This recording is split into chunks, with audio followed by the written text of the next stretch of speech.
Hola,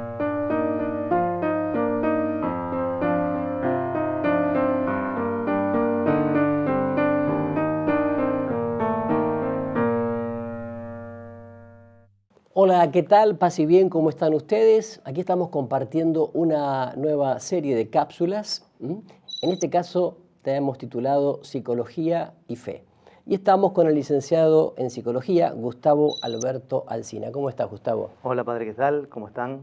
Bienvenido. Bueno, vos sos un psicólogo rosarino que fuiste docente, además actualmente estás trabajando mucho en el consultorio, sos casado con 2 hijos, ¿verdad? Bueno, y te hemos convocado para que nos ayudes a encontrar justamente esto que es tan importante, este puente entre la fe y la psicología, que no están ni peleadas ni reñidas como a veces hay un prejuicio, un preconcepto, ¿no? Y por eso queremos empezar hoy, Gustavo, con un tema que es siempre difícil, ¿no? Lo podríamos titular ¿Cómo ser libres en la obediencia?, ¿no? Claro que sí. Sí, es un tema, claro que es un tema muy difícil y es un tema por ahí que trae muchas connotaciones difíciles, ¿no? En cualquier estado de vida, en cualquier estado de vida, en cualquier situación de vida. Yo muchas veces en el consultorio me encuentro con muchísimas situaciones que los pacientes plantean referidos a esto, ¿no? No solamente en el consultorio, sino en situaciones donde amigos míos, gente conocida, siempre plantean distintas situaciones de la vida esto de la dificultad de querer hacer una cosa, querer apostar a algo, quedar con algo, quedar comprometido a algo, y por ahí por muchas cuestiones de la naturaleza humana no poder hacerlo. Entonces, claro que la psicología y la fe es algo que acá se da en la mano. Yo te contaba por ahí algunas veces que hay situaciones en las que los pacientes te cuentan situaciones, ¿no? Como un paciente me dice que es dueño de una empresa, me dice que tuvieron una reunión, se reunieron con 8 empleados en una sala de reuniones, quedaron de acuerdo en mejorar algo de una manera específica. Hicieron el proyecto y quedaron todos en que iban a estar de acuerdo en trabajar de esa manera. Dice, no habrá pasado una semana que los 7 o los 8 empezaron cada uno a ir por otro camino y a no poder hacer esto en lo que habíamos quedado.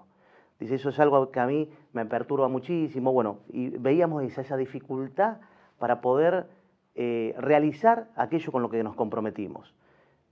Otros pacientes que me cuentan la misma situación con los hijos, ¿no? De que quedan con los hijos en mejorar ciertos aspectos de su escolaridad, de su vida en la casa, de su comportamiento, y también vuelve a pasar lo mismo. No pasa una semana que ya esto empieza a perder peso, empieza a no poderse vislumbrar en la práctica cotidiana del día esto en lo que habían quedado. Esto yo lo veo, ya te digo, en estos 2 ejemplos, lo veo en pacientes míos en muchísimas situaciones.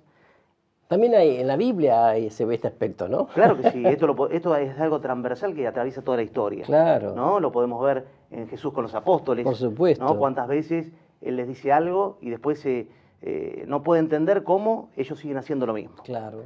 Lo podemos ver con Pablo, con las primeras comunidades cristianas. Sí, sí. ¿No? Cuando él también, ¿no? Muchas veces tiene que exhortar a este cambio de otra manera porque ve que pasa lo mismo y que no entienden o no pueden. Porque no se trata solamente si a nosotros la razón nos acompañara tan fácilmente y la voluntad se moviera hacia donde la razón lo indica, sería mucho más fácil. Pero hay veces que el no conocer antropológicamente como somos, no conocer la naturaleza humana, nos dificulta mucho entender esto. Y el ejemplo de Adán, ¿no? Totalmente, ¿no? Adán con Dios en el jardín, que hace lo mismo. Ahí tenemos la primera ruptura, exacto, ¿no? Exacto. Ahí tenemos la primera ruptura casi con la primera alianza, ¿no? Esta alianza de Dios con el hombre, donde teníamos todo, y a partir de esta desobediencia, ¿no? Que esta desobediencia, esta ruptura con la alianza, creo que nos marca hasta hoy. Cuando yo di primero el ejemplo de estos pacientes míos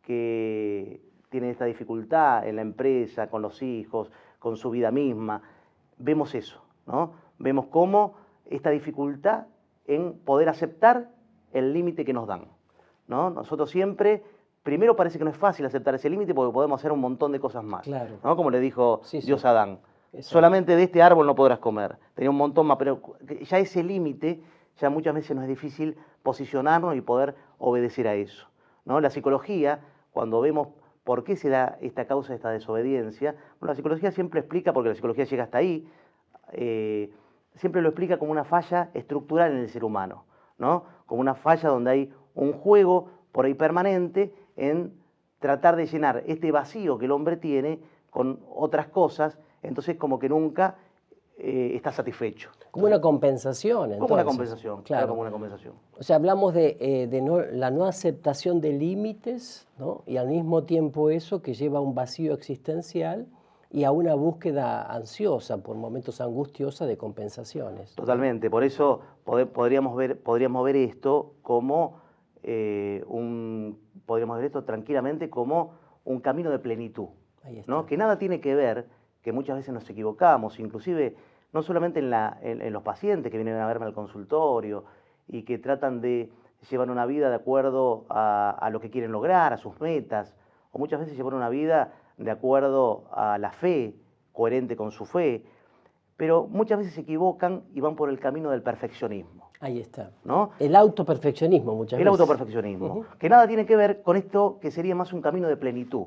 El camino de plenitud que nos propone la vida misma y que nos propone Dios. Claro, la virtud, que es siempre una gracia, no es autoperfeccionismo. Totalmente. Esto es importante, ¿no? No me construyo a mí mismo, sino que la gracia, con mi docilidad, mi disponibilidad y mi libertad, me va construyendo, ¿no? Totalmente. También con mi decisión, por supuesto. Claro, claro, porque sería un gran error creer que solamente con mi virtuosismo yo voy a alcanzar la perfección o este autoperfeccionismo que busco en mi vida. Y esto cuando se te presentan los pacientes, ¿no? Esto que vos ves, esta dificultad con los límites, debe ser una cosa difícil hoy, ¿no? También esta frustración con los hijos o con los empleados, o como vos decías, todo esto, frustración, dificultad con los límites, ¿cómo se encausa en la terapia psicológica? Bueno, se encausa principalmente trabajando lo que es la baja tolerancia a la frustración. Ajá. Porque en realidad uno de los grandes problemas que tenemos hoy es la inmadurez afectiva y la inmadurez emocional en la gente. Esta inmadurez afectiva y emocional muchas veces es a partir de eso, ¿no? A partir de una muy baja tolerancia a la frustración. No estamos habituados últimamente a tolerar la frustración. Y lamentablemente lo que en otros momentos era natural, porque las situaciones cotidianas de la vida muchas veces te llevaban a eso, ¿no? Te llevaban a que uno fortalezca un carácter y tenga que lidiar con cosas en la vida que era muy difícil, entonces había que, bueno, fortalecerse naturalmente. Claro, como que se asumían con mayor espontaneidad las dificultades. Ahora, cualquier dificultad dentro de lo que yo había pensado, mis expectativas, etcétera, etcétera, me lleva a la frustración, Claro. ¿no? ¿Y cómo se podría definir la frustración? La frustración la podríamos definir como esto, ¿no? Yo siempre digo, a ver, para no hacer definiciones etiquetadas, Sí. ¿no? Yo siempre digo que hay un círculo vicioso que tiene la frustración, un círculo dinámico y vicioso, ¿no? Donde yo tengo una búsqueda, ¿no? Esa búsqueda ¿Sí? me lleva a mí a adaptarme a ciertas cosas. Claro. Bueno, ¿por qué? Porque en realidad en esa búsqueda las cosas no salen siempre como yo quiero. Entonces, cuando yo puedo posicionarme en esa búsqueda, yo me puedo ir amoldando, me puedo ir adaptando, bueno, el circuito, claro que se hace dinámico y se hace más enriquecedor. Y yo no solamente me quedo con eso fijo que yo buscaba, sino que al irme adaptando y al irme amoldando, lo voy enriqueciendo. Claro. Ahora, cuando cualquier cosita que se sale de la idea original que yo tenía, en vez de aceptarlo, amoldarme y adaptarme, empiezo a quejarme, Sí. a ponerme negativo. Claro. Entonces, a partir de ahí viene la frustración. Fíjate que me acuerdo de una frase de Papa Francisco, ¿no? Dice, hay que saber asumir la vida o recibir la vida como viene. Claro. Es muy interesante. Muy interesante y muy inteligente. Muy inteligente, sí, sí, sí, muy sanador además. Claro que es sí. decir, no es que yo soy un conformista, sino que ante esto que tengo delante, que no es la expectativa que yo tenía de esa persona o de ese acontecimiento o de ese proyecto. Sin embargo, esto lo acepto así y desde esto sigo construyendo. Totalmente. Es maravilloso. Claro que sí. Y esto que decíamos, padre, también es muy interesante, lo que vos decías, cómo trabajarlo. Cuando esto no se da, cuando esto no viene dado por la formación del carácter en la persona, lo que hay que hacer, y que se trabaja mucho en psicología hoy en el consultorio, es un entrenamiento en habilidades sociales, en habilidades personales, ¿no? Entonces, muchas veces la baja tolerancia a la frustración, ¿Sí? podemos trabajarla con eso, ¿no? Con habilidades sociales en cuanto a cómo esta relación interpersonal yo tengo que tomarla desde un lugar que no afecte a mi frustración, o que si la afecta, yo pueda tener ahí más sostén, ¿no? Que pueda tener más fuerza para poder tolerarla. Por ejemplo, dame ejemplos de habilidades sociales dentro de la familia, de los problemas. No solamente familia entendida, padres o esposos o hijos, sino a veces también la familia grande. Sí, que es el difícil ese Bueno, tema. claro que sí. Y a ver, ahí principalmente las habilidades sociales que hay que generar son otras virtudes más, ¿no? Como son la paciencia, ¿no? La tolerancia. Acá se da un choque también entre dos. Sí, después vamos a hablar de ciertas virtudes que son las llamadas virtudes cardinales. Sí, claro. Las virtudes cardinales vienen de este latín cardos porque son principales, fundamentales, ¿no? Y son 4 virtudes que de alguna manera nos orientan para todas las situaciones de la vida. De ahí se desprenden muchas más. Ahora, con esto que vos decías, de un ejemplo en la vida cotidiana de una familia, fíjate cómo muchas veces yo en una relación interpersonal con la persona que sea dentro de mi familia, puedo a lo mejor tener muy exacerbada la virtud de la justicia. Entonces estoy permanentemente diciéndole a todo cómo se tienen que comportar, diciéndole a todas las cosas que tienen que hacer, pero no tengo muy trabajada la virtud de la prudencia. Ahí está. Entonces tengo una falta de equilibrio entre esas dos virtudes. Entonces, ¿está mal que yo tenga exacerbada la virtud de la justicia? No, no está mal. Cuanto yo más justo sea, mejor. Ahora, si tengo una falta de equilibrio con la virtud de la prudencia, y bueno, lo voy a decir de mala manera, Claro. lo voy a decir en el momento equivocado, Claro. ¿no? Entonces, claro que una de las habilidades sociales principales sería el entrenamiento en cómo decir las cosas cuando las tengo que decir, de la manera que las tengo que decir. Con esto tiene mucho que ver, padre, también la asertividad, ¿no? Un término que hoy se trabaja mucho en psicología, se trabaja mucho no solamente en las familias, sino en las organizaciones. Asertividad. La asertividad. ¿Qué significa esto? Y la asertividad es justamente esto, ¿no? El poder decir las cosas que yo pienso sin miedo, de la manera que hay que decirlos, en el momento que hay que decirlo y del modo que hay que decirlo. Sin herir. Claro. Pero también sin falsa susceptibilidad de parte de nosotros, ¿no? Totalmente.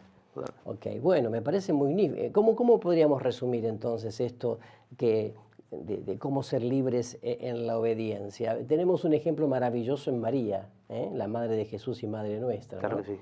Ella abrazó el proyecto del Padre con libertad interior, con docilidad, con disponibilidad, y en su libertad le dio el sí, ese fiat maravilloso para que ese plan comenzara a través de ella a funcionar, digamos. Y cómo para poder dar ese sí hay que tener un camino de virtud trabajado en uno mismo. Claro. ¿No? Claro. Desde la humildad, desde la asunción de la propia pequeñez.